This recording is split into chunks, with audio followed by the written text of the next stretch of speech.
Hello बच्चों, नमस्कार। मैं जिम खान मोशन मंच पर आपका स्वागत है। बेटे आज अपन एक नया टॉपिक लेकर आए हैं और इस टॉपिक का नाम होगा कैंसर। तो बहुत ही खतरनाक टॉपिक है बेटे। यानी कैंसर का माने होता है बेटे लाइफ का कैंसल होना। तो थोड़ा ध्यान से पढ़ना है क्योंकि बहुत ही खतरनाक बीमारी है और इस बीमारी का ऐसा नाम है जैसा दुनिया का कोई व्यक्ति नहीं है जो इस बीमारी के नाम से नहीं जानता हो। तो बेटे आज का जो हमारा टॉपिक रहेगा वह रहेगा यानी कैंसर। अब ये कैंसर होता क्या है और इससे किस तरह से बेटे शरीर में गांठें उत्पन्न होती है और किस तरह से व्यक्ति के कौन कौन से लक्षण होते हैं, कौन कौन से ऐसे कारक होते हैं जिसके माध्यम से कैंसर उत्पन्न होता है। तो ये सारी जानकारी आपको इस टॉपिक में लेना है और लेना ही है बच्चों, क्योंकि इसमें कई सारे ऐसे कारक भी हैं जिनको अपन को पहले से पता लग जाए कि यार इन कारणों से कैंसर होता है तो अपन उन कारणों से बच सकते हैं। जैसे सबको पता है कि बीड़ी सिगरेट पीना है, धूम्रपान करना है, ये कई सारे कारण हैं। अब आइएगा बेटे कैंसर होता क्या है। तो कैंसर एक ब्रांच होती है बच्चों जिसमें आपको याद रखना है, उस ब्रांच का नाम है ओंकोलॉजी। तो ओंको का माने होता है कैंसर, है ना, ये याद रखना। यानी ओंका, तो ओंका का माने बेटे आप कैंसर भी समझ सकते हैं।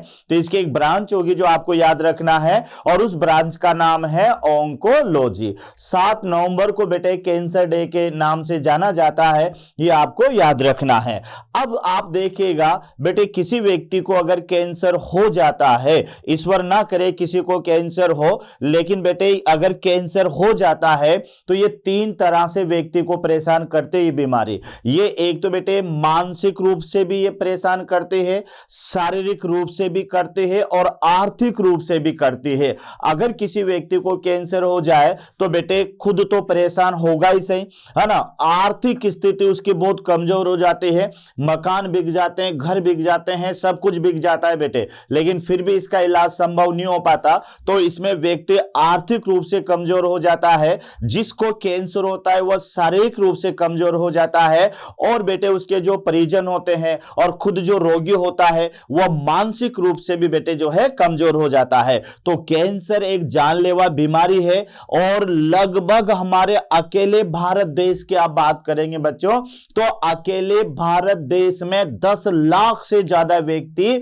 प्रतिवर्ष कैंसर से संक्रमित होते हैं और 10 लाख तो ये संक्रमित होते हैं और इससे कई गुना ज्यादा प्रतिवर्ष जो है बेटे यानी मर भी जाते हैं। तो कहने का मतलब ये हुआ कि जो कैंसर है वो बहुत ही खतरनाक बीमारी है। अब होता क्या है, ये कैंसर कैसे होता है, तो बेटे मैं आपको बता दूं कि प्रत्येक व्यक्ति के अंदर कैंसर की जीन पाई जाती है। अब आप कहोगे कि हमारे अंदर भी पाई जाते हैं, यस, सबके अंदर कैंसर की जीन पाई जाती है, लेकिन बेटे वो निष्क्रिय अवस्था में होती है और उस जीन का नाम आपको याद करना होगा। उस जीन का नाम होगा यानी प्रोटोओंका जीन। क्या नाम है बच्चों? प्रोटोओंका जीन। लेकिन किस अवस्था में रहती है? ये निष्क्रिय अवस्था में रहती है। तो बच्चों मैं आपको बता रहा था कि बेटे हमारे शरीर में एक जीन होती है निष्क्रिय अवस्था में, उस जीन का नाम है प्रोटोओंका जीन और ये हर व्यक्ति में पाए जाते हैं, दुनिया के हर व्यक्ति में ये जीन पाई जाती है। अब ये जीन बेटे सक्रिय कब होती है? जब वह व्यक्ति कोई भी लगातार कंटिन्यूटी के अंदर कोई कार्सिनोजेनिक एजेंट, यानी ऐसे एजेंट होते हैं बेटे जो कैंसर रोग उत्पन्न करते हैं, उन्हें कार्सिनोजेनिक कारक या कार्सिनोजेनिक एजेंट कहते हैं। लगातार कोई रेडिएशन हो सकता है, कोई रासायनिक पदार्थ हो सकता है, कोई बेटे जो है क्या कहते हैं वायरस हो सकता है, कुछ भी कारक हो सकता है जो कैंसर उत्पन्न करते हैं, उन्हें कैंसर कारक कहते हैं। तो जब कोई व्यक्ति लगातार इन कैंसर उत्पन्न करने वाले कारकों के संपर्क में रहता है तो ये जो निष्क्रिय प्रोटोओंका जीन है ये कन्वर्ट हो जाती है सक्रिय ओंका जीन में। और जैसे बेटे ये सक्रिय ओंका जीन बनती है तो ये जीन क्या करती है, जिस भाग में ये बनती है उस भाग की कोशिकाओं में अनकंट्रोल या अनियमित समसूत्री विभाजन शुरू कर देती है। तो वहां पर अनियमित और अनियंत्रित समसूत्री विभाजन जब शुरू होता है तो बेटे वहां पर गांठ बन जाती है और इस गांठ का बनना ही एक तरह से कैंसर की शुरुआत होती है। तो कैंसर क्या है बच्चों? कैंसर है अनियंत्रित समसूत्री विभाजन। ये पॉइंट बहुत इंपॉर्टेंट है, कभी भी क्वेश्चन आ जाता है कि व्हाट इज द कैंसर, तो cancer is the uncontrol and unlimited of the mitosis division.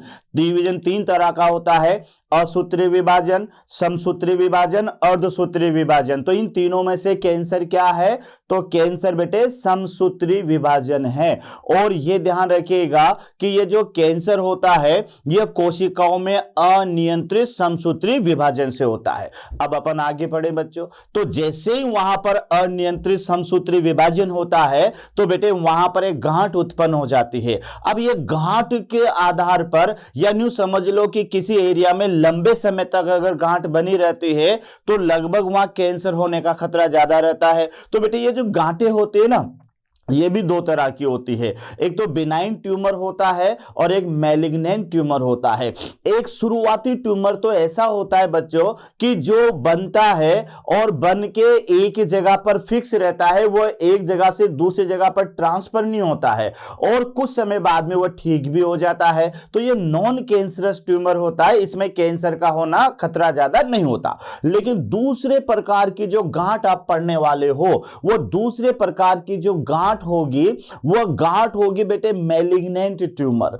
और ये जो मैलिग्नेंट ट्यूमर होगा ना बच्चों, ये इतना खतरनाक ट्यूमर होता है, इसी को आप कैंसर ट्यूमर कह सकते हो, इसी को आप जो है कार्सिनोजेनिक ट्यूमर कह सकते हो, क्योंकि यही ट्यूमर ऐसा है जो एक जगह पर बनेगा और बनने के स्थान से लेके ये दूसरे भाग में ट्रांसफर हो जाता है और वहां जाकर कोशिकाएं फिर विभाजित होती है और फिर नया ट्यूमर बना लेती है। तो इसको बेटे एक तरह से नियोप्लास्टिक भी कहा जाता है। यानी ये जो मैलिग्नेंट ट्यूमर है ये कैंसरस ट्यूमर है, ये बॉडी में एक स्थान से दूसरे स्थान पर ट्रांसफर होने वाला ट्यूमर है। तो बेटे कैंसर में दो तरह की गांठें उत्पन्न होती है, एक तो बिनाइन ट्यूमर होगा यानी सुदूम गांठ, और एक मैलिग्नेंट ट्यूमर होगा जिसको दुर्दम गांठ भी अपन कहेंगे। यहां तक क्लियर हो गया।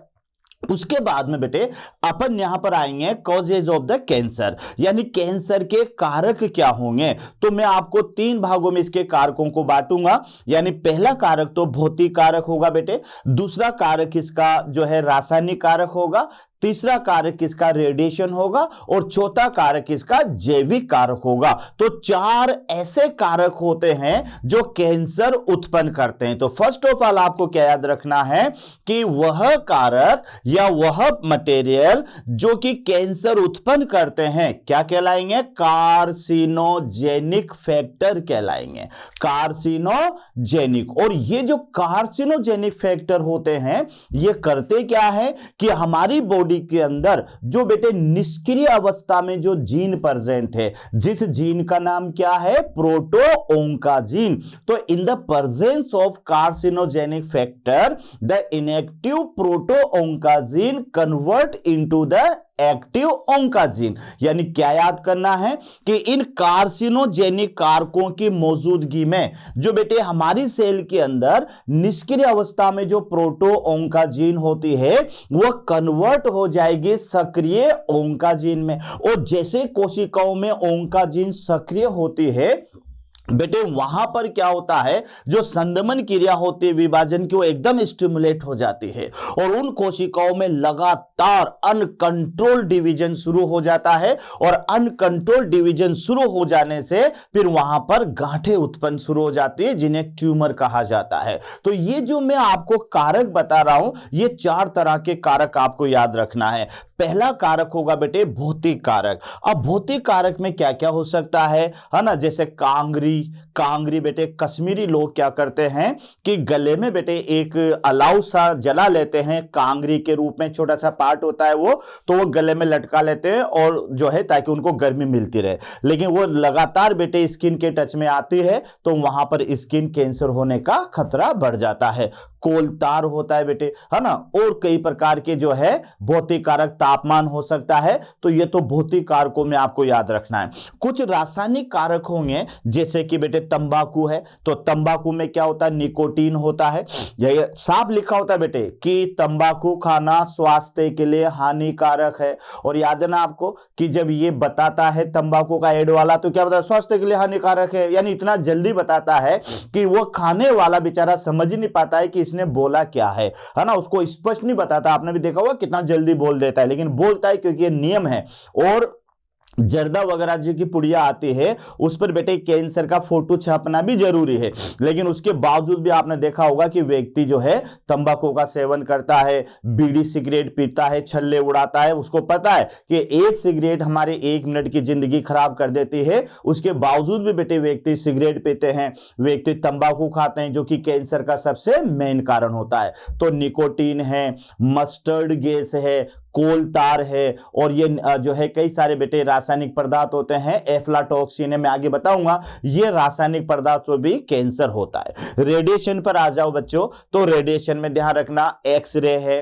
कई लंबे समय तक कोई व्यक्ति अगर किसी एक्सरे की संपर्क में रहता है तो उसको कैंसर हो जाता है। गामा रेज है, अल्ट्रावायलेट रेज है, और आपने सुना होगा कि बेटे हिरोशिमा और नागासाकी पर जहां एटम बम गिराए गए थे, वहां पर अभी तक भी रेडिएशन है, और वहां कई व्यक्तियों को अभी भी कैंसर से जूझना पड़ रहा है। इसी तरह से भोपाल गैस में आप देख लीजिएगा, वहां पर भी बेटे उस गैस का जो प्रभाव अभी तक भी मौजूद है। तो कई सारी रेडिएशन ऐसी होती है जिनके लगातार संपर्क में आने से कैंसर उत्पन्न होता है। इसका एक बेटे जैविक कारक भी आपको याद रखना है, और वह जैविक कारक है SV40 वायरस। तो ये जो वायरस होता है ये भी कैंसर उत्पन्न करता है। तो आइए बेटे आज अपन पढ़ रहे हैं कैंसर का पार्ट 1। इसको बेटे मैंने 2 पार्ट में डिवाइडेड कर रखा है, एक तो पार्ट 1 और एक पार्ट 2। तो पहले अपन इसका पूरा भाग पूरा करेंगे, यानी कैंसर पार्ट 1।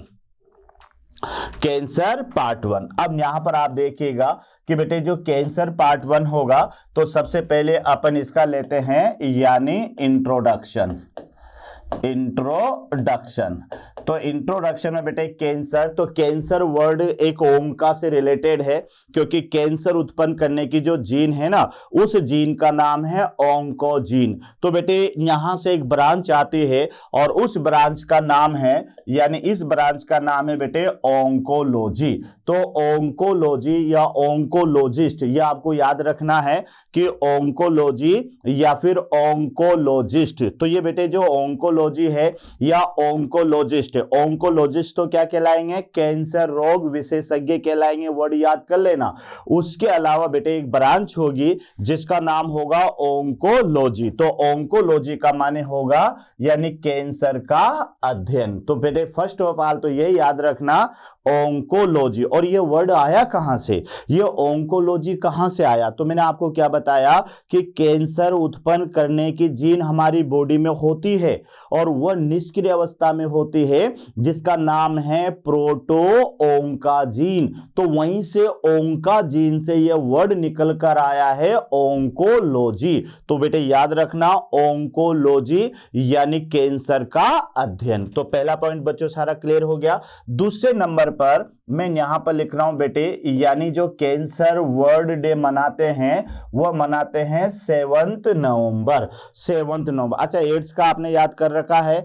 एड्स का जो बेटे एड्स डे है, वर्ल्ड एड्स डे, वह 1 दिसंबर है। वर्ड याद कर लेना, दोनों खतरनाक बीमारियां हैं। तो वर्ल्ड एड्स डे जो है क्या मनाएंगे बेटे, कोई जो है इतना वो नहीं है कि हाँ भाई नया साल की तरह मनाएंगे, बस कहते हैं इनको कि वर्ल्ड एड्स डे जो है वह 1 दिसंबर को होता है, और वर्ल्ड कैंसर डे बेटे ये 7 नवंबर को होता है, और वर्ल्ड डायबिटीज डे ये 14 नवंबर को होता है। तो ये 2-3 डे हैं जो आपको बीमारियों से संबंधित याद करना है। तो बेटे कैंसर डे जो होगा, वर्ल्ड कैंसर डे, ये सीधा याद रखना है 7 नवंबर को। बेटे पॉइंट टू पॉइंट चलना, मैं पहले परिचय पे आया हूं, मैं इसको ध्यान रखना, लगभग 7 टॉपिकों में पूरा करूंगा कैंसर को। तो कैंसर का बेटे यहां पर ये पास में ये मेरा पहला टॉपिक है जिसको आप याद रखेंगे परिचय। ध्यान रखना, आप पॉइंट टू पॉइंट चलना बेटे, किसी भी लेसन को समराइज करके पढ़ोगे तो ज्यादा याद रहेगा। तो मेरा पहला टॉपिक इसमें परिचय, और ये मैं परिचय में लिखवा रहा हूं आपको सारी चीजें। तो परिचय का मेरा पहला पॉइंट क्या था, ओंकोलॉजी, जो आपको याद हो गया कि कैंसर के अध्ययन को ओंकोलॉजी कहते हैं, क्योंकि कैंसर से संबंधित जो जीन होती है उस जीन का नाम है ओंकोजीन, इस वजह से ये वर्ड आया ओंकोलॉजी। वर्ल्ड कैंसर डे कब याद होगा बेटे? 7 नवंबर को, ये तो सीधा याद रखना। अच्छा, अब मैंने आपको शुरुआत में बताया था कि कैंसर क्या है, तो बेटे कैंसर जो है वह अनियंत्रित समसूत्री विभाजन है। फर्स्ट ऑफ ऑल यही याद करना है आपको, यानी कैंसर क्या है? अनकंट्रोल माइटोसिस है। क्लियर? अनकंट्रोल क्यों? क्योंकि जैसे ही प्रोटोन का जीन ओंकाजीन में बदलती है तो बेटे ओंकाजीन क्या करती है कि शरीर की कोशिकाओं में समसूत्री विभाजन को अनकंट्रोल कर देती है। इतना समझ लेना, क्योंकि हमारे शरीर की अधिकतर कायिक कोशिकाओं में बेटे माइटोसिस ही होता है। रही बात मियोसिस की, बात करें अपन, तो मियोसिस तो बेटे वर्षण और अंडाशय को छोड़कर कहीं पर भी नहीं होगा। तो कभी ऐसा क्वेश्चन आ जाए भाई कैंसर क्या है, तो कैंसर तो बेटे शरीर के किसी भी भाग में हो सकता है, तो फिर वहां पर कौन सा विभाजन होगा? केवल माइटोसिस होगा। रही बात अमाइटोसिस की, तो बेटे वो अमाइटोसिस हमारे अंदर होता नहीं है, केवल आरबीसी को छोड़ करके। तो इस तरह से थोड़ा सा याद रख लीजिएगा कि यहां पर आरबीसी में भी बेटे विभाजन वगैरह नहीं होता है, ये कोशिकाएं विभाजित नहीं होती, ध्यान रखना। ये तो लोअर कैटेगरी के जैसे कि बैक्टीरिया है, ईस्ट है, वहां पर अमाइटोसिस देखने को मिलता है। तो बॉडी के अंदर जो कैंसर होता है वह किससे होता है? अनियंत्रित समसूत्री विभाजन से। तो बहुत इंपॉर्टेंट पॉइंट है ये तीसरा, यानी अगर कोई आपसे क्वेश्चन कर ले कि बेटे कैंसर क्या है, तो कैंसर असामान्य और अनियंत्रित क्या है? समसूत्री विभाजन है, यानी माइटोसिस है। तो ये तो इसकी परिभाषा हो गई बच्चों। आपको भी अगर लिखना है कि भाई कैंसर के बारे में लिखे, तो सबसे पहले आप ये लिखना कि शरीर की कोशिकाओं में होने वाला अनियंत्रित और अनियमित समसूत्री विभाजन ही कैंसर कहलाता है। क्योंकि बेटे कैंसर में क्या होगा कि जब विभाजन होगा, बहुत तेज विभाजन होगा, तो वहां पर कोशिकाओं का मास बन जाता है, कोशिकाओं का एक समूह बन जाता है, जिसे गांठ कहते हैं, ट्यूमर कहते हैं, याद रखना।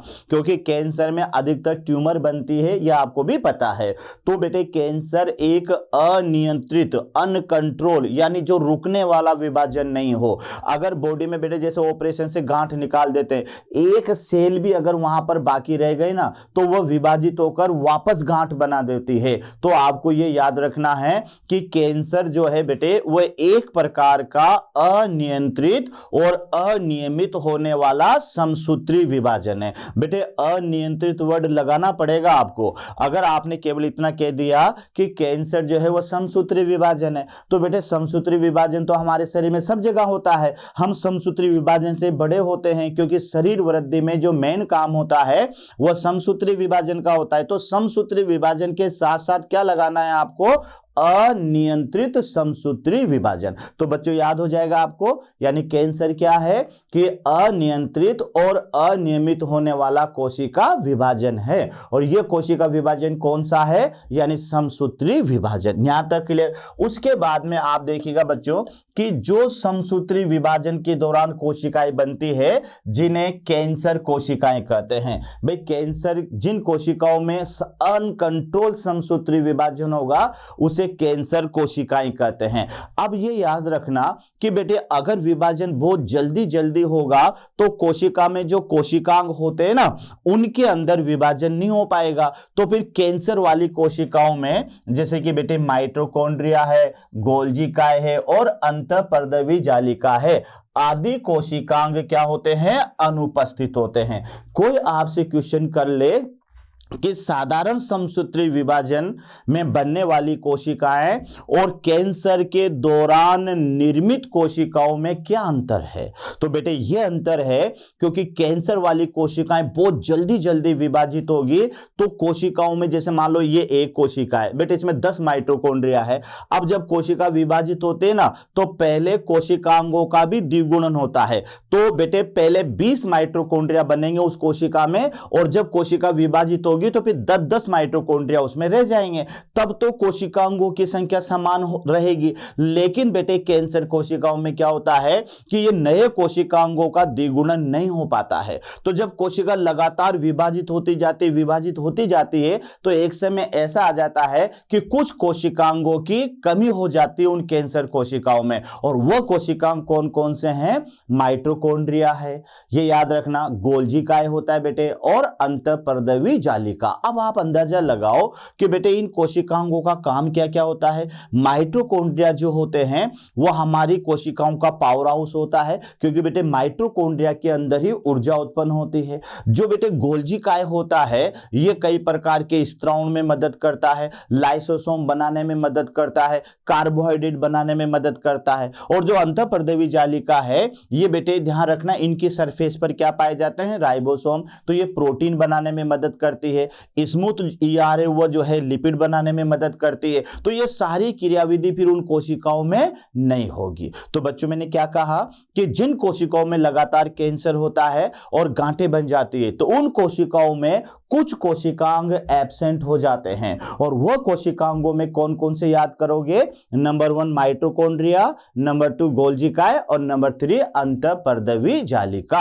तो बेटे जिन कोशिकाओं में कैंसर होता है उन कोशिकाओं में ये कोशिकांग नहीं पाए जाते। इतना क्लियर हो गया।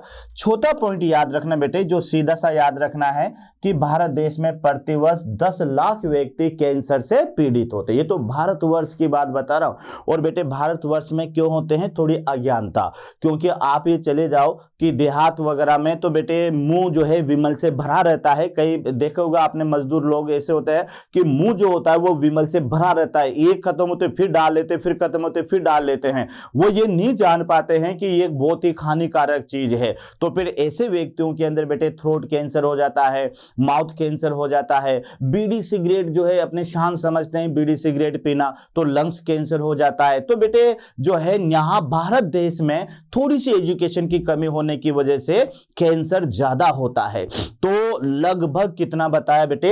यानी 10 लाख व्यक्ति जो है प्रति साल, ये याद रखना, प्रति वर्ष जो है 10 लाख व्यक्ति कैंसर से पीड़ित होते हैं। हर साल बेटे 10 लाख व्यक्ति पीड़ित होंगे तो अगले साल 20 हो जाएंगे, फिर 30 हो जाएंगे, फिर 40 हो जाएंगे। तो बेटे इनकी मरने वालों की संख्या भी बहुत ज्यादा हो जाती है। तो बेटे परिचय में मेरे यहां पर 5 पॉइंट थे जो आपको याद रखना है। पहला पॉइंट तो आपको क्या याद रखना है बच्चों? ओंकोलॉजी। तो ओंकोलॉजी में तो सीधा सा आपको पता लग गया कि यार ये ओंकोलॉजी क्या है? अरे ये तो कैंसर का अध्ययन है। अच्छा ये कैंसर का दिन कब आता है? तो कैंसर का दिन आता है बेटे 7 नवंबर को। ऐसा नहीं इसी दिन कैंसर होता है, बस ये वैज्ञानिक जो है बता देते हैं कि कौन सा डे क्या है, क्योंकि इस दिन इसके बारे में जानकारी ली जाती है। और भी कई कार्यक्रम होते हैं कि यार कैसे जागरूक किया जाए, ये वो सारी चीजें इस पर बताते हैं। तो कैंसर डे जो मनाया नहीं जाए बेटे, बताया जाता है, वो लगभग 7 नवंबर को बताया जाता है। फिर मैंने आपसे कहा कि कैंसर क्या है, कैसे परिभाषा दोगे? तो सीधी सी परिभाषा दे देना कि कोशिकाओं में होने वाला अनियंत्रित अनियमित समसूत्री विभाजन। ये समसूत्री विभाजन क्या है बच्चों? ये कैंसर है। क्लियर? फिर मैंने आपसे कहा कि जिन कोशिकाओं में बेटे कैंसर होता है वह कोशिकाएं जल्दी जल्दी विभाजित होती है, तो उसमें नए कोशिकांग नहीं बन पाते हैं। तो फिर उन कोशिकाओं के अंदर बेटे माइटोकॉन्ड्रिया, गोल्जी काय और अंतःपर्दवी जालिका की कमी हो जाती है। यहां तक क्लियर? फिर मैंने आपसे कहा कि पूरे वर्ल्ड में बेटे, पूरे वर्ल्ड में नहीं, हमारे भारत देश की अपन बात करें तो लगभग 10 लाख व्यक्ति जो है या इससे ज्यादा व्यक्ति जो है प्रतिवर्ष कैंसर से संक्रमित होते हैं। आगे बढ़ते हैं बेटे अपन। तो आगे बेटे नंबर 6 पॉइंट है परिचय का। नंबर 6 पॉइंट है कि सामान्य शरीर की कोशिकाओं में कोशिका विभाजन तथा विभेदन अत्यधिक व नियमित व नियंत्रित होता है। कैंसर कोशिकाओं में इस क्रियाओं को संपर्क संदमन कहते हैं। कैंसर कोशिकाओं में इस क्रिया को क्या बोलेंगे बेटे? संपर्क संदमन यानी कॉन्टैक्ट इनहिबिशन कहते हैं। सामान्य शरीर की कोशिकाओं में कोशिका विभाजन तथा विभेदन अत्यधिक नियमित व नियंत्रित होता है। ये यहाँ पर बेटे कैंसर कोशिकाएं नहीं आएगा, यहाँ पर आएगा शरीर कोशिकाओं में। तो शरीर कोशिकाओं में इस क्रिया को, यानी यहाँ पर ये ध्यान रखना बेटे शरीर कोशिकाएं आएगा, तो इस क्रिया को कॉन्टैक्ट इनहिबिशन कहते हैं। आपके एनसीईआरटी का टॉपिक है, थोड़ा सा याद रखना। ये तो आप सब जानते हैं कि हमारे शरीर की कोशिकाओं में जो विभाजन होता है ना बेटे, वह एक कंट्रोल होता है, एक नियमित होता है। अगर बेटे अनकंट्रोल होता तो अपन तो भीम बन जाते, अपन तो डायनासोर जैसे बड़े बन जाते। लेकिन अपन को पता है कि हमारे शरीर की ग्रोथ जहां तक होने ना वहीं तक होगी, याद रखना। तो ये पॉइंट आपको छठे नंबर का पॉइंट ये दे रखा है कि शरीर की सामान्य कोशिकाओं में जो विभाजन होता है वो अत्यधिक कंट्रोल में होता है बेटे, अत्यधिक नियमित रूप से होता है। और इस घटना को कॉन्टेक्ट इनहिबिशन कहते हैं, यानी संपर्क संदमन कहते हैं। अब क्या होगा, कैंसर में यही बिगड़ने वाला है। क्या बिगड़ेगा? संपर्क संदमन क्रिया बिगड़ेगी। तो बेटे याद रखना कि सामान्य जो शरीर की कोशिकाएं होती है उसमें होने वाला जो कोशिका विभाजन है वह अत्यधिक नियमित होगा, अत्यधिक बेटे कंट्रोल में होता है। तो इस घटना को संपर्क संदमन कहते हैं। क्या कहेंगे बच्चों? तो याद रखना संपर्क, है ना, संपर्क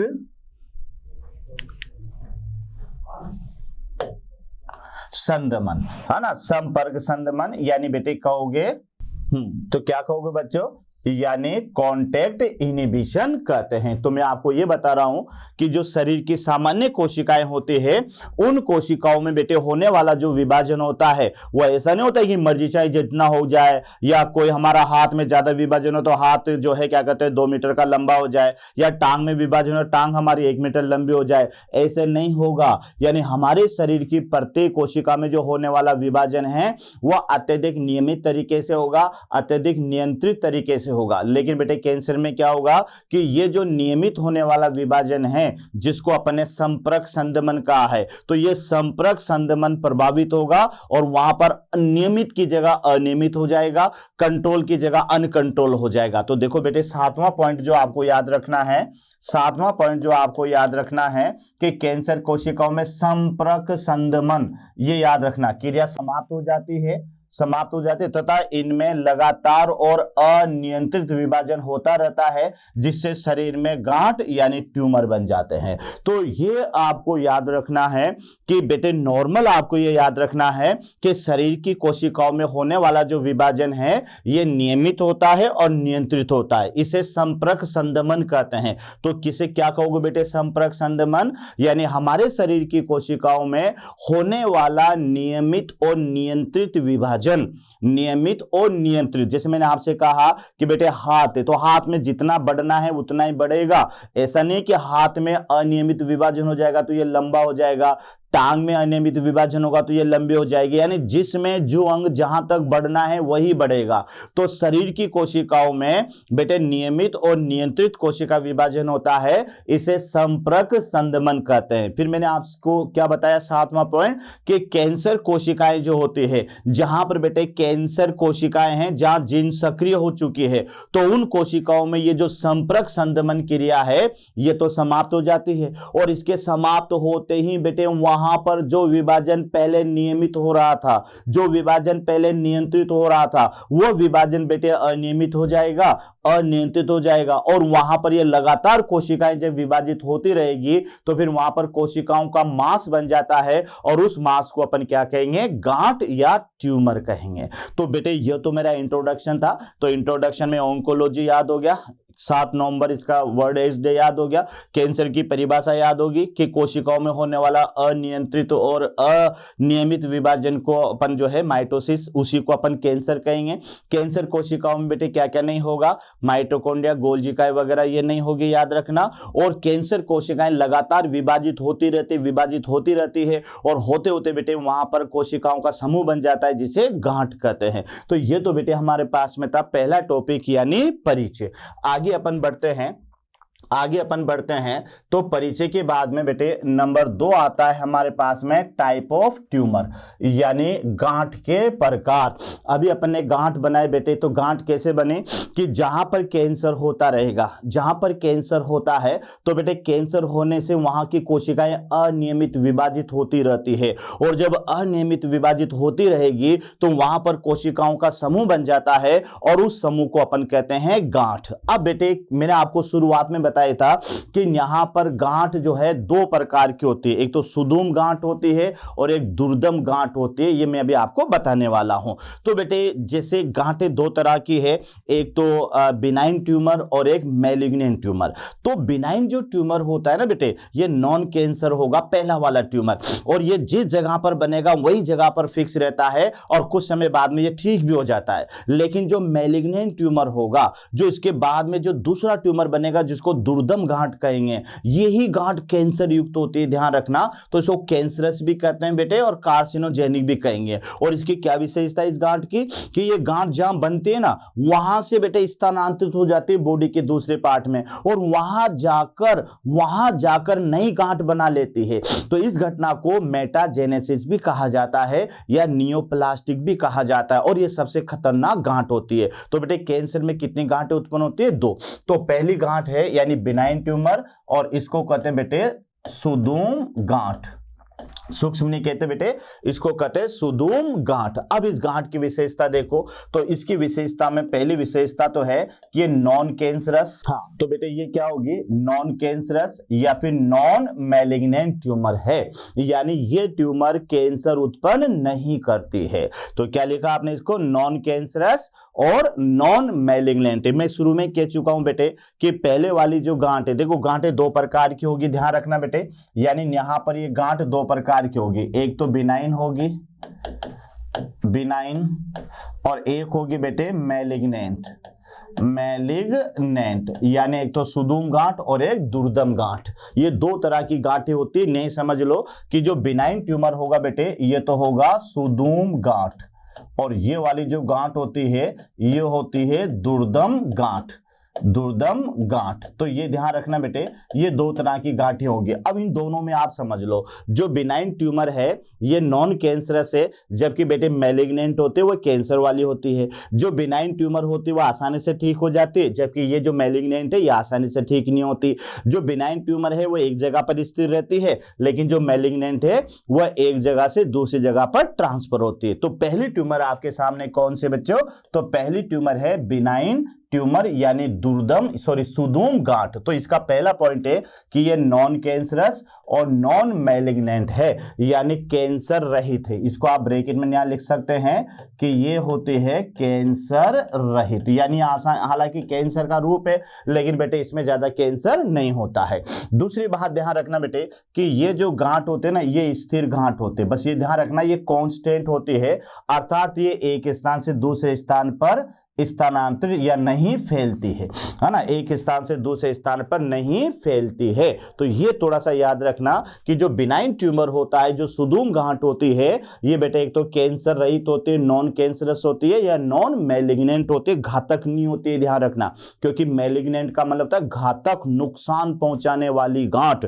तो ये हमारे शरीर को नुकसान नहीं पहुंचाती है, ठीक है ना। और एक विशेषता क्या है इस गांठ की, कि ये जो गांठ होती है ना ये बेटे एक स्थान से दूसरे स्थान पर भी नहीं फैलती, जहां पर होती है वहीं स्थिर बनी रहती है। तो ये एक प्रकार की स्थिर गांठ है। उसके बाद में देखो ये अपने उत्पत्ति स्थल पर ही क्या रहती है, बनी रहती है। तो ये याद रह जाएगा ना बेटे, बिनाइन ट्यूमर यानी सुदूम ट्यूमर। तो सुदूम ट्यूमर जो है वह अपनी जगह पर ही फिक्स रहती है और वह एक जगह से दूसरी जगह पर नहीं फैलती। और दूसरी बात यह है कि बेटे ये हमारे शरीर को ज्यादा हानि नहीं पहुंचाती है। तो इसका जो चौथा पॉइंट है यहाँ पर, इसका पहला, दूसरा, इसका तीसरा पॉइंट है, ये गांठ ज्यादा हानिकारक नहीं होती है तथा शरीर को ये हानि कम पहुंचाती है। यानी हानि तो थोड़ी बहुत तो पहुंचाएगी बेटे, क्योंकि गांठ तो है लेकिन ये ज्यादा हानिकारक नहीं होती है। तो बेटे क्या क्या याद करना है, पहले तो मुझे बता दो कि कैंसर से ये गांठ उत्पन्न कैसे होगी। तो बेटे मैं आपको फिर बता दूं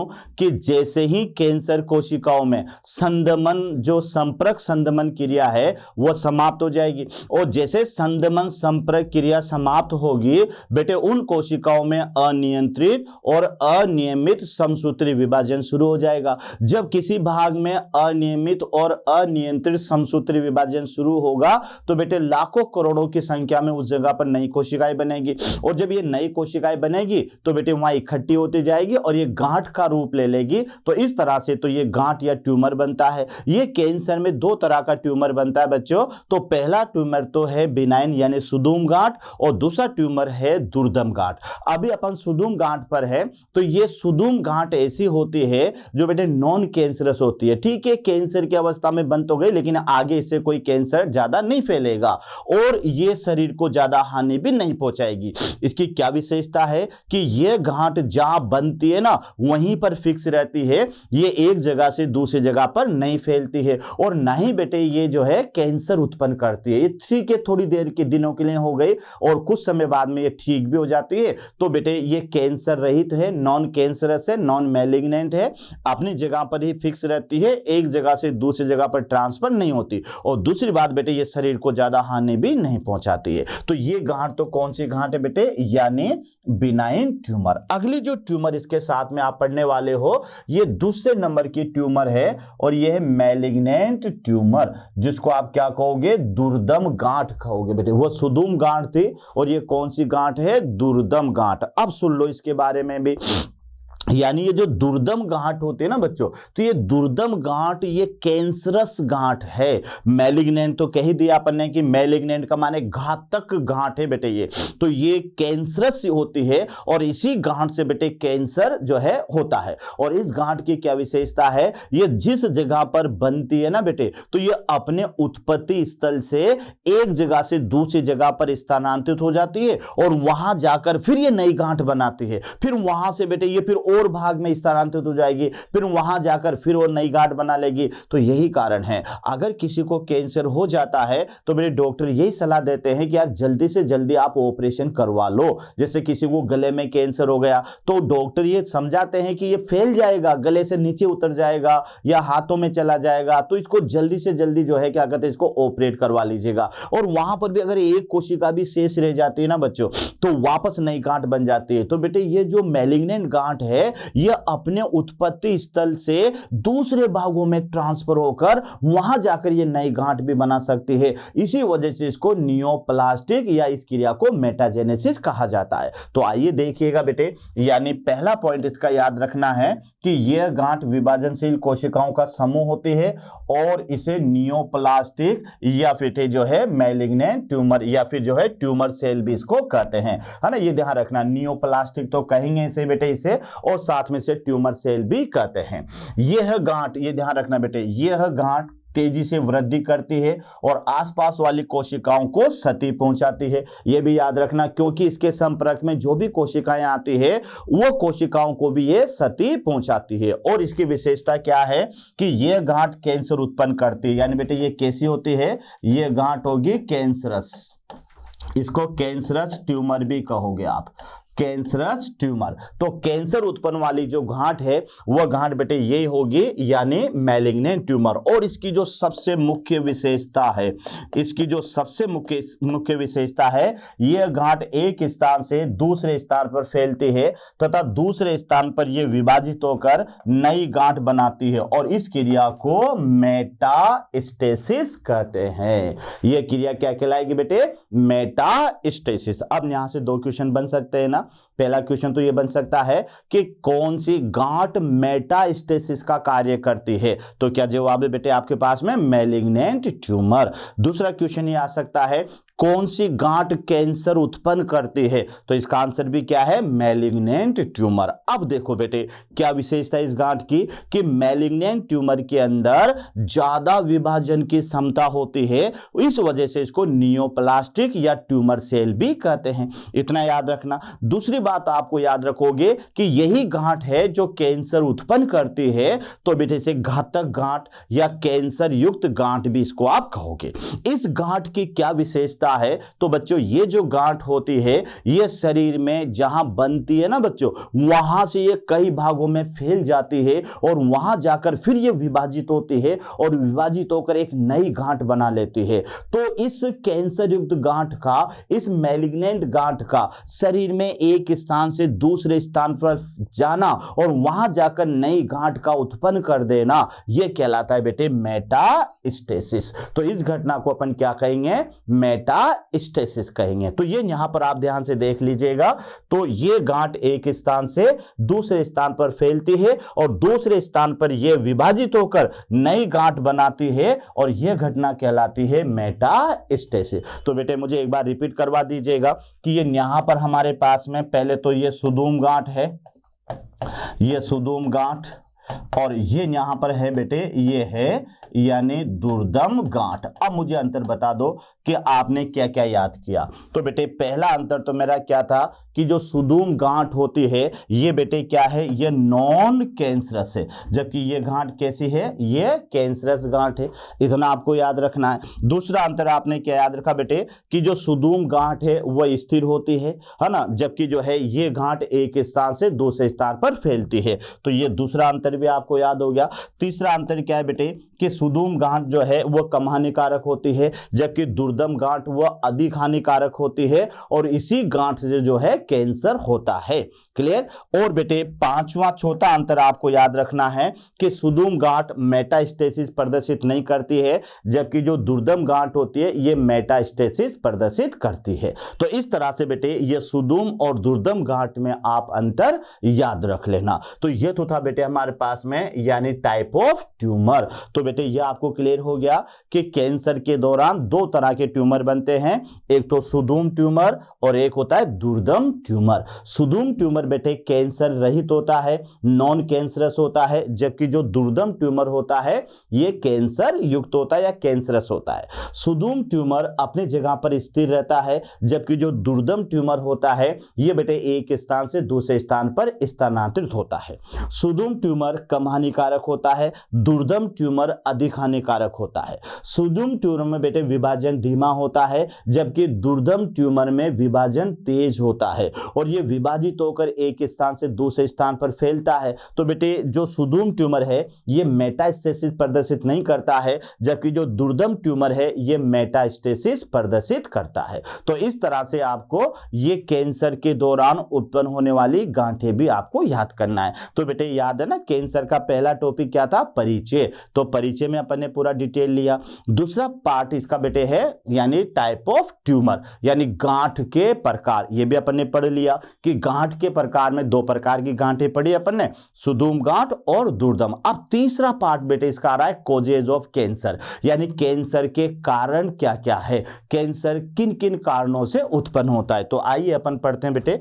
अगला जो टॉपिक होगा हमारा ये होगा नंबर 3। ये याद है ना बेटे, यानी ये टॉपिक याद करते हुए चलना आप। यानी नंबर 3, नंबर 1 क्या था, परिचय। नंबर 2 क्या था बेटे, टाइप ऑफ ट्यूमर यानी गांठों के प्रकार। और अब अपन यहां पर आ रहे हैं बेटे यानी कॉजेज ऑफ कैंसर। तो मैं आपको ये बता रहा था कि हमारे सेल में बेटे एक निष्क्रिय जीन होती है जिसका नाम है प्रोटो-ऑन्कोजीन। प्रोटो-ऑन्कोजीन याद रखना, ये कौन सी जीन है, इनएक्टिव जीन। ये है निष्क्रिय जीन, ये ध्यान रखना बेटे। ये हमारे शरीर की प्रत्येक कोशिका में पाई जाती है। तो बच्चों ये जरूर याद करना कि हमारे शरीर, देखो कोई ना यार कैंसर उससे हो गया, अरे बेटे ध्यान रखो कैंसर की जीन हर व्यक्ति में प्रेजेंट है, हर व्यक्ति। बस अगर आपको बचना है ना तो कार्सिनोजेनिक कारकों से बचो यानी कॉजेज ऑफ कैंसर से बचो तो भी बचा जा सकता है, वरना कैंसर की जीन हर व्यक्ति में प्रेजेंट है। तो आप देखिएगा कि हमारे शरीर में जो जीन है उसका नाम है प्रोटो-ऑन्कोजीन, लेकिन किस अवस्था में बच्चों, ये निष्क्रिय अवस्था में है। अब यहां पर अगर यहां इसे मिल जाते हैं कार्सिनोजेनिक एजेंट, अगर बेटे इस जीन को क्या मिल जाते हैं, कार्सिनोजेनिक एजेंट, जिसको अभी अपन पढ़ने वाले हैं, तो बेटे फिर ये जो प्रोटो-ऑन्कोजीन है ये कन्वर्ट हो जाएगी किसके अंदर, यानी ओंकाजीन में। और ये ओंकाजीन कैसी है, ये ओंकाजीन है एक्टिव, और आगे चलकर बेटे ये जो है क्या कहते हैं, ये उत्पन्न कर देगी शरीर में यानी कैंसर।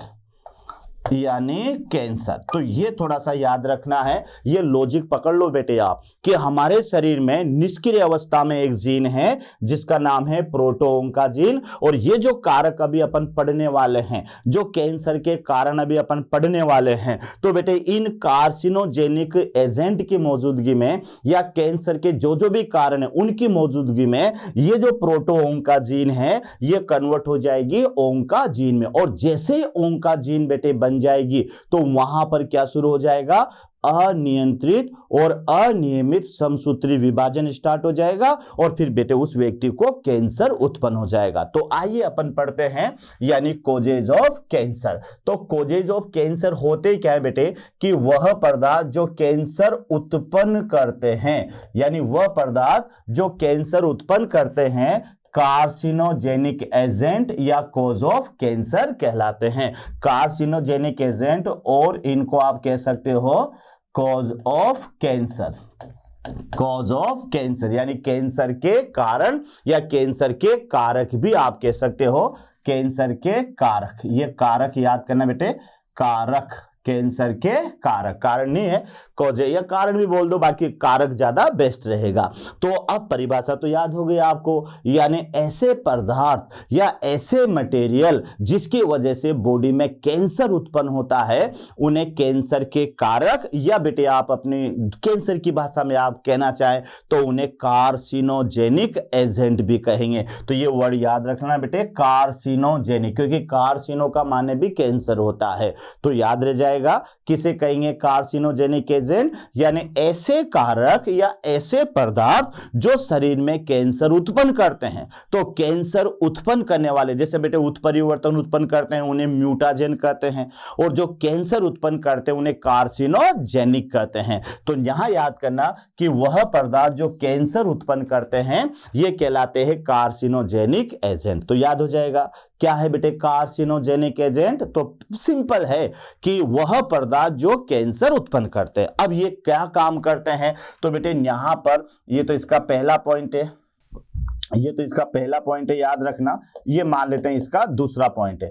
तीसरा पॉइंट आपको याद रखना है कि कार्सिनोजेनिक एजेंट कोशिका में उपस्थित कैंसर की निष्क्रिय, ये वर्ड याद, निष्क्रिय प्रोटोओंका जीन को सक्रिय ओंका जीन में बदल देता है। यही तो मैंने कहा था बच्चों आपसे कि ये जो कार्सिनोजेनिक एजेंट है ना, ये कैसे कैंसर पैदा करेंगे, तो डायरेक्ट कैंसर पैदा नहीं करते। इनका काम सिर्फ इतना सा होता है कि हमारी बॉडी के अंदर, हमारे शरीर की प्रत्येक कोशिका में एक निष्क्रिय जीन होती है, और उस निष्क्रिय जीन का नाम है प्रोटोओंका जीन। ये ध्यान रखना बेटे, प्रोटोओंका जीन, और ये प्रोटोओंका जीन किसमें बदल जाएगी, सक्रिय ओंका जीन में। तो मैंने यही लिख रखा है बच्चों, तो आप देख सकते हैं कि प्रोटोओंका जीन ये कन्वर्ट होगी ओंका जीन में, किसकी प्रेजेंस में, तो याद रखना कार्सिनोजेनिक एजेंट की उपस्थिति में। तो यहां आपको दूसरा पॉइंट याद रखना है कि ये जितने भी कार्सिनोजेनिक एजेंट होते हैं ये कोशिका में उपस्थित कैंसर की निष्क्रिय, वर्ड याद करना, कैंसर की निष्क्रिय प्रोटोओंका जीन को बदल देते हैं सक्रिय ओंका जीन में। फिर मैंने क्या कहा था, ये जो सक्रिय ओंका जीन होती है बेटे ये कोशिकाओं में अनियंत्रित कोशिका विभाजन शुरू कर देती है, और फिर वहां पर क्या हो जाता है, कैंसर हो जाता है। तो फिर आप इसका पांचवा पॉइंट भी आप देख सकते हैं, इसका चौथा पॉइंट आप देख सकते हैं कि सक्रिय ओंका जीन की उपस्थिति में कोशिकाओं में अनियमित और अनियंत्रित विभाजन शुरू हो जाता है तथा कैंसर उत्पन्न हो जाता है। तथा यहां क्या होगा बेटे, तथा यहां कैंसर उत्पन्न हो जाता है, तथा यहां कैंसर उत्पन्न हो जाता है। तो इस तरह से ये कोजेज है। अभी इसके प्रकार पढ़ाऊंगा बेटे, मैं 4 प्रकार के कोजेज को बांटूंगा, लेकिन उससे पहले आप ध्यान से देख ले कि कैंसर के कारक होते क्या है और इनका काम क्या है। तो कैंसर के कारक क्या है बेटे, वह पदार्थ जो कैंसर रोग उत्पन्न करते हैं कैंसर के कारक या कार्सिनोजेनिक एजेंट कहलाते हैं। बेटे इनका काम क्या बताया कि शरीर में मौजूद जो निष्क्रिय प्रोटोओंका होती है उसे ये किस में बदलते हैं, सक्रिय प्रोटोओंका में बदलते हैं। यहां तक क्लियर। और ये जो सक्रिय ओंकाजीन होती है बेटे, ये कोशिकाओं में अनियमित और अनियंत्रित कोशिका विभाजन शुरू कर देती है, जिससे वहां पर गांठ उत्पन्न हो जाती है और गांठ उत्पन्न होते ही वहां पर कैंसर उत्पन्न हो जाता है। अब बेटे ये जो कार्सिनोजेनिक एजेंट है इसको अपन 4 भागों में पढ़ेंगे। मैंने शुरुआत में बताया था आपको इसके 4 पार्ट होंगे। 4 पार्ट में पहला पार्ट तो भौतिक कारक होगा, दूसरा रासायनिक कारक होगा, तीसरा विकिरण होगा और चौथा होगा जैविक कारक। तो कितने कारक पढ़ेंगे बच्चों ने यहां पर, इसके 4, भौतिक कारक, रासायनिक कारक और विकिरण और एक जैविक कारक। तो आइए कार्सिनोजेनिक फैक्टर के बारे में देखते हैं। हाँ, तो यहां पर बेटे यानी टाइप ऑफ ट्यूमर, तो ये टाइप ऑफ ट्यूमर तो चल ही रहा है बेटे, यानी यहां पर अब ये टाइप ऑफ ट्यूमर नहीं आएगा। यहां पर अपन का जो टॉपिक है वह है कॉजेज ऑफ या कार्सिनोजेनिक एजेंट, कार्सिनोजेनिक एजेंट यहां पर आपको याद रखना है। तो ये आपको यहां पर रहेगा यानी कार्सिनोजेनिक एजेंट, कार्सिनोजेनिक एजेंट। और ये कार्सिनोजेनिक जो एजेंट है ये बेटे यहां पर होंगे 4 टाइप, यानी 4 प्रकार के होंगे। तो 4 प्रकार में पहला अपन यहां पर, तो पहला जो एजेंट होगा ये एजेंट होगा बेटे भौतिक कारक।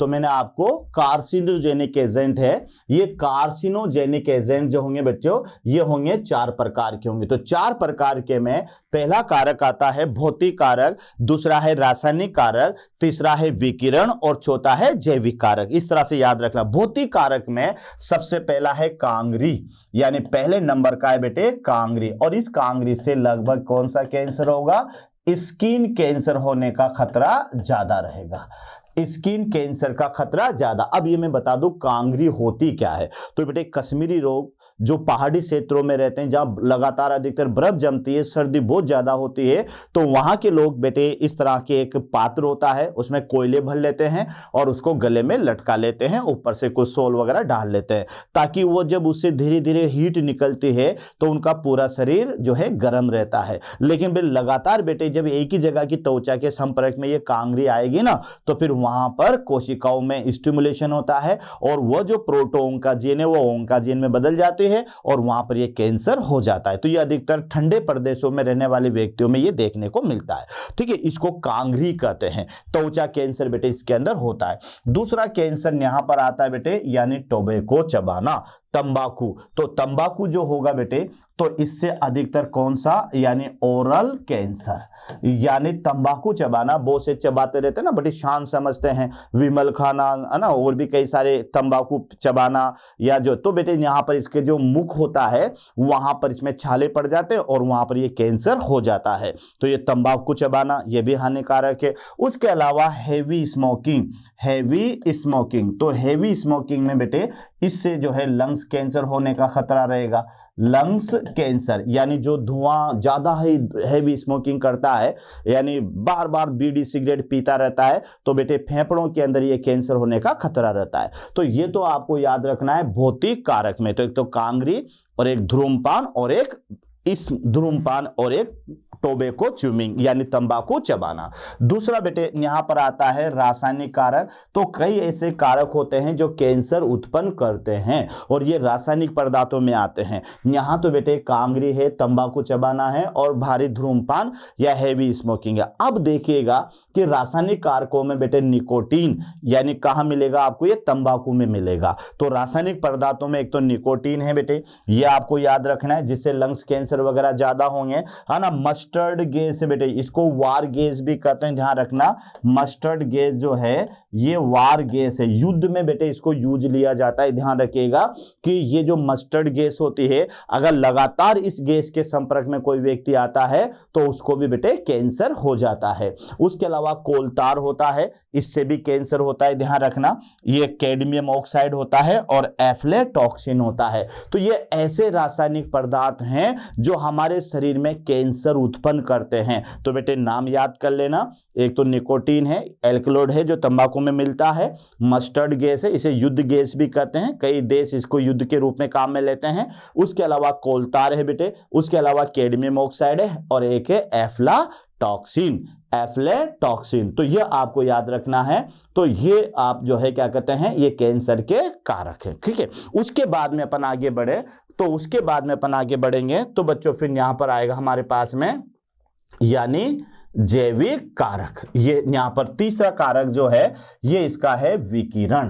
तो विकिरण में आप देखिएगा बच्चों कि अभी अपन जानते हैं कि कई हिरोशिमा नागासाकी पर जो एटम बम गिराए गए थे बेटे, वहां पर अभी भी वहां के व्यक्तियों में कई अलग अलग तरह के कैंसर उत्पन्न होते हैं, ध्यान रखिएगा। तो यहां आप ध्यान से देखोगे तो जैसे एक्सरे है ना, ये याद रखिएगा एक्सरे। उसके अलावा बेटे यहां पर अल्ट्रा वायलेट रेज है, गामा रेज है, आदि जो विकिरण है ये कैंसर उत्पन्न करती है।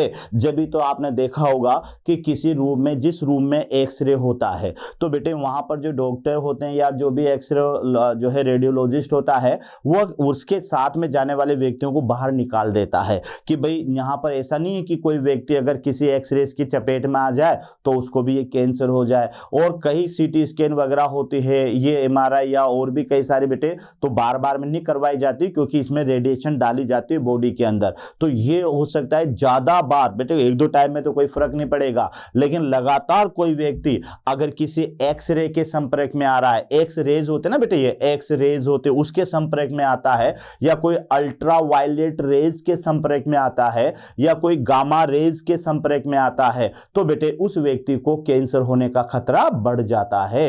तो इसका तीसरा कारक विकिरण भी है, और विकिरणों से भी बेटे कई सारे कैंसर हो सकते हैं। और इसका चौथा कारक जो आपको याद रखना है वह है बेटे इसका जैविक कारक। यानी जैविक कारक का मतलब यह है कि एक वायरस ऐसा भी है जो कैंसर उत्पन्न करता है, ये इससे भी कैंसर उत्पन्न हो जाता है, और उस वायरस का नाम है ओंको वायरस। ये याद रखना बेटे, क्या नाम है इसका, ओंको वायरस। और ये जो ओंको वायरस है इसे SV40 वायरस भी कहते हैं, और ये जो रोग है ये कैंसर उत्पन्न करने का कारक बनता है। तो जैविक कारक में क्या याद रखोगे, SV40 वायरस। अगर आपको याद हो तो बायोटेक्नोलॉजी के अंदर पॉल बर्ग ने बेटे इसी वायरस के अंदर जीन का स्थानांतरण किया था, और इसी कारण से उसको फादर ऑफ बायोटेक्नोलॉजी भी कहा था। तो बच्चों याद रह जाएगा आपको, यानी कॉजेज ऑफ कैंसर, यानी कैंसर के कारक। तो बेटे कैंसर के कारक कैसे याद करोगे आप कि कैंसर के कारक होते क्या हैं। तो कैंसर के कारक बेटे वह पदार्थ जो कैंसर रोग उत्पन्न करते हैं वह कैंसर के कारक या कार्सिनोजेनिक एजेंट कहलाते हैं। बेटे ये कार्सिनोजेनिक एजेंट करते क्या हैं, तो इनका क्या काम आपको याद हुआ कि ये निष्क्रिय जो जीन होते हैं ना बेटे, प्रोटोओंका जीन, उसको ये कन्वर्ट कर देते हैं सक्रिय ओंका जीन। इतना सा काम है इन कार्सिनोजेनिक एजेंट का कि हमारे शरीर में जो एक निष्क्रिय जीन होती है ना कैंसर की, जिसका नाम है प्रोटोओंका जीन, बेटे वो इसकी प्रेजेंस में कन्वर्ट हो जाती है किसके अंदर, यानी सक्रिय ओंका जीन में। अब ये जो सक्रिय ओंका जीन जो बनेगी ना, ये सक्रिय ओंका जीन क्या करेगी कि बेटे वहां पर अनियंत्रित कोशिकाओं में विभाजन शुरू कर देगी, और जब अनियमित कोशिका विभाजन शुरू हो जाएगा तो वहां पर गांठ उत्पन्न हो जाएगी, और गांठ उत्पन्न हो जाएगी तो वहां पर कैंसर उत्पन्न हो जाएगा। अब ये जितने भी एजेंट है बेटे वो चार प्रकार के होते हैं। पहला क्या याद हो आपको, भौतिक कारक, दूसरा रासायनिक कारक, तीसरा विकिरण, और चौथा कौन सा है, जैविक कारक। भौतिक कारक में बेटे एक तो कांगरी मैंने बताया, तंबाकू चबाना है या बीड़ी सिगरेट पीना है, धूम्रपान करना है, ये तो भौतिक कारक हो गया। रासायनिक कारकों में बेटे रासायनिक पदार्थ याद करना है ना, जैसे मस्टर्ड गैस है, कोलतार है, कैडमियम ऑक्साइड है ना, निकोटीन है, एफ्लाटॉक्सिन है, ये ऐसे रासायनिक पदार्थ है जिनके ज्यादा संपर्क में आने से या इन्हें ज्यादा शरीर में आने से बेटे ये भी कैंसर उत्पन्न करता है। तीसरा कारक आपको क्या याद हुआ, विकिरण। तो कौन कौन सी विकिरण बताए मैंने, एक्स विकिरण बताए है ना, ये पराबैंगनी विकिरण बताए बेटे, और एक गामा विकिरण बताए। तो ये जो विकिरण है अगर लगातार कोई व्यक्ति इनके एक्सपोज में रहता है, इनके संपर्क में रहता है, तो उस व्यक्ति को भी कैंसर हो सकता है। और चौथा कारक मैंने आपको बताया जैविक कारक सॉरी, और ये जैविक कारक कौन सा है, SV40 वायरस। अब ये ध्यान रख लो बेटे, कैंसर को मैंने 7 टॉपिकों में बांट रखा है, याद रखना कितने, 7 टॉपिकों में। अभी मेरे 3 टॉपिक पूरे हुए हैं। मेरा पहला टॉपिक तो इंट्रोडक्शन था, मेरा दूसरा टॉपिक बेटे टाइप ऑफ ट्यूमर, और तीसरा टॉपिक अभी अपन ने पूरा किया है कॉजेज ऑफ कैंसर। यानी आने वाले जो बेटे हमारा लेक्चरर होगा उसके अंदर अपन टाइप ऑफ कैंसर भी पढ़ेंगे, है ना, उसके अलावा डिटेक्शन ऑफ द कैंसर भी पढ़ेंगे, ट्रीटमेंट ऑफ कैंसर भी पढ़ेंगे, ठीक है, इसका निदान कैसे किया जाता है, इसको डिटेक्ट कैसे किया जाता है, ये सारी चीजें अपन आगे वाले टॉपिकों में पढ़ेंगे। तो ये टॉपिक था बेटे हमारे आज का, यानी कैंसर का पार्ट 1। तो बेटे ध्यान से पढ़िएगा, अच्छी तरह से पढ़ेगा, समझ के पढ़ेगा, तो सारी चीजें आपको 1 बाय 1 समझ में आएगी। और बेटे इसको ऐसा नहीं कि आप 12th क्लास के लिए पढ़े, आप इस टॉपिकों को ऐसे पढ़े कि आपके नीट में बेटे ये काम आएंगे। और ये मेरी गारंटी है कि ये जो मैं मैटर दे रहा हूं बेटे, ये आपके 12th से मैं ज़्यादा ही अपर ही दे रहा हूँ, ये आपके नीट के एग्जामिनेशन में बहुत ज़्यादा हेल्प करने वाले हैं। तो आप इनको अभी से थोड़ा ध्यान से पढ़े, ये मेरी गारंटी कि जब आप पढ़ेंगे तो आपको इस जो है मैटर, ये बहुत ज़्यादा मैटर है, आपको ये याद कर ले तो आपको ज़्यादा एक्स्ट्रा पे पढ़ने की जरूरत नहीं पड़ेगी। ओके बेटे, तो इसी के साथ में आपको मोशन मंच की ओर से बहुत बहुत धन्यवाद। ओके बेटे, थैंक यू वेरी मच। आशा करता हूं हमारे टॉप एजुकेटर का यह लेक्चर आपको पसंद आया होगा। अगर पसंद आया है तो वीडियो को लाइक करिए, चैनल को सब्सक्राइब करिए और शेयर भी करिए, क्योंकि ज्ञान बांटने से बढ़ता है और सही बताऊं तो पुण्य भी मिलता है। मुझे सुनने के लिए बहुत बहुत धन्यवाद। Thank you.